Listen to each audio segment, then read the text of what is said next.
Algebra 1, Sensei Learning System, Lesson number 15. We're going to demonstrate the distributive property.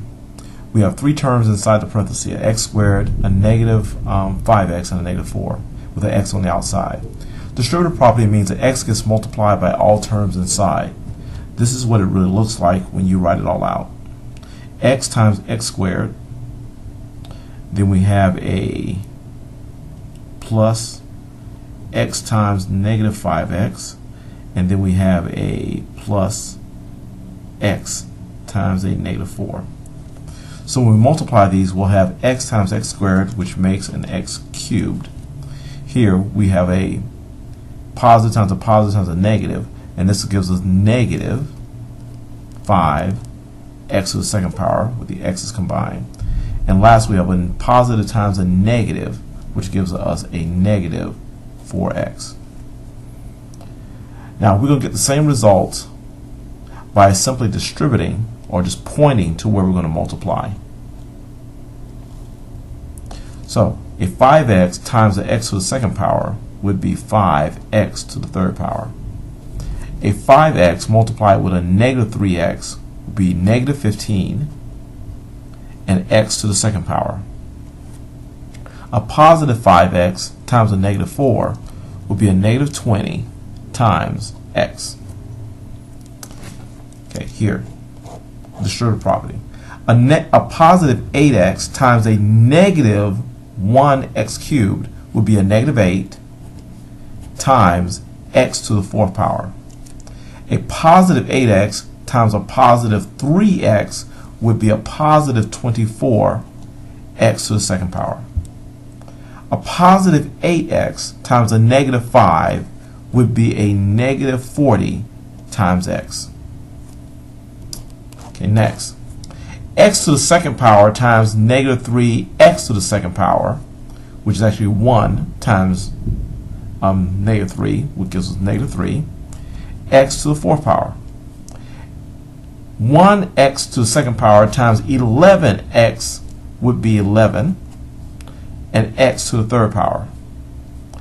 A 1x squared times a negative 2 is negative 2 times x to the second power. Here, a positive 3x to the second power times a negative 4x to the second power is negative 12 times x to the fourth power. A 3x to the second power times a positive 12x would give us a positive 36x to the third power. A positive 3x squared times a negative 3 gives us a negative 9x to the second power.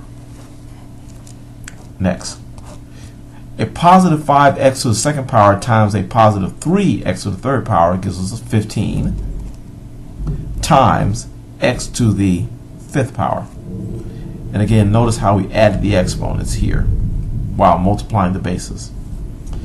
Okay, 5x to the second power times negative 4x will be negative 20 x to the third power.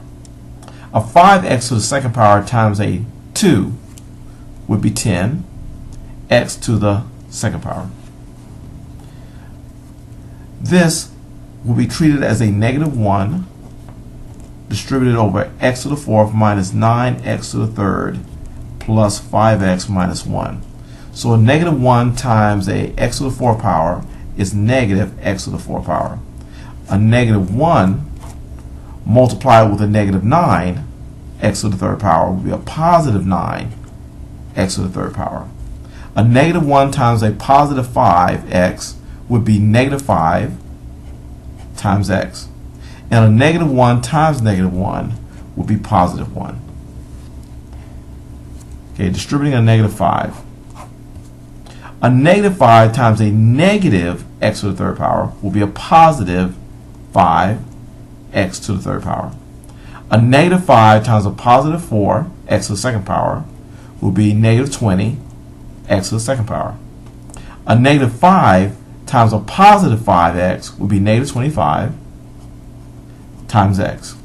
And a negative 5 times a negative 1 would be positive 5.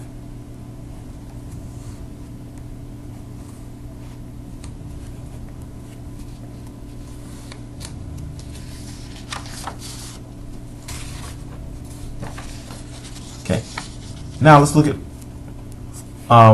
foiling, multiplying the first, outside, inside, and last. I'm going to multiply the first terms, which is 2x times x. That will give me 2x times x to the second power. Next, we'll multiply 2x times 4. 2x times 4 gives me 8x. Inside, we'll multiply 3 times x. That will give me 3x. And lastly, we'll multiply the 3 times the 4, which are the last terms. That will give me 12. This is the only x squared term, which is 2x squared, so we just bring that down. We have two x terms, an 8x and a 3x. We'll combine those x terms to become 11x. And 12 is the only constant. Next, we'll multiply the 3x times the x, and that'll give us 3x to the second power. 3x multiplied with a positive 2 gives us a positive 6x. Inside, a negative 4 times x gives us a negative 4x. And outside, a negative 4 times a positive 2 gives us a negative 8. The x squared term has no other terms to combine with, so we bring that down. But there are two x terms. There's a 6x and a negative 4x. If we combine those two terms, we'll get a positive 2x. And then bring down the negative 8 as the constant.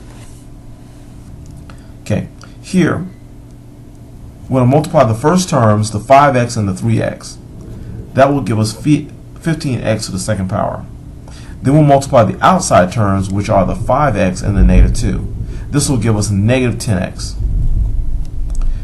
Finally, next, multiplying the inside terms, 1 times 3x. This will give us 3x. And finally, multiplying the last terms, 1 times negative 2 is negative 2. The x squared term, the 15x squared term, is the only x squared term, so we just bring that down. But there are two x terms, a negative 10x and a positive 3x. Those combine to become a negative 7x. Then bring down the negative 2. Okay, here we're going to multiply the 5x and the 3x. Multiplying 5x and 3x gives us 15x to the second power. Then we'll multiply the outside terms, which are the 5x and the negative 2. That makes negative 10x. Next, I'll multiply the inside terms, which is a negative 1 times a 3x. That's negative 3x. And then we'll multiply the last terms, which are the negative 1 and the negative 2. Negative 1 times negative 2 is positive 2. Okay. The x squared term is the only term, so we bring the 15x squared term down. But there are two x terms, a negative 10x and a negative 3x. Those combine to become a negative 13x, and then plus 2. Here, we're multiplying the x's here, the first term. So x times x gives us x to the second power. Then x times 5 gives us 5x. The inside terms, 5 times x, gives us 5x. And our last terms, which are 5 times 5, gives us 25. So we bring down the x squared term because it's the only x squared term here. But there are two x terms, a 5x and a 5x. We combine those terms and get a 10x. And then the 25 comes down. Okay, next, we're multiplying these two binomials. It'll be a 3x times 3x. That gives us 9x to the second power. Then we're multiplying the 3x, the outside terms, with the negative 2. That'll give us a negative 6x. Next, we'll multiply the inside terms, which are the 2 times the 3x. That'll give us positive 6x. And then we'll multiply the last terms, which is a positive 2 times a negative 2. That's going to give us a negative 4. Okay. The x squared term is the only term here, so we'll write 9x squared. But there are two x terms. There's a negative 6x term and a positive 6x term. These two terms will combine and cancel each other out. So there are no x terms. And then we'll bring down the negative 4 term. That constant there. Okay. Well, number 7. We're going to take 5x times 5x and get 25x to the second power. On the outside, we'll multiply 5x times 4 and get 20x x.